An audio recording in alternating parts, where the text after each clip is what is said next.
Guys, welcome back to the channel. Thank God, Walking Purpose is very much up and running. I got back light and I got back water and I have internet at this time. Still not hearing from anyone in the parish of Clarendon where I was born.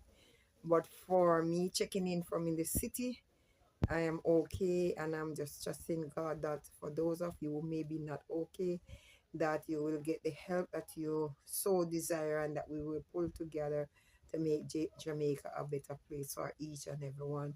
I know that a lot of you have lost your roofs and lost everything, but God will restore. He is our provider, and we are trusting in that. At the earliest time, things will come back to normality. I'm just checking in, so God bless you. And I'm praying for you guys. I'm praying for you. God bless you all. Shalom.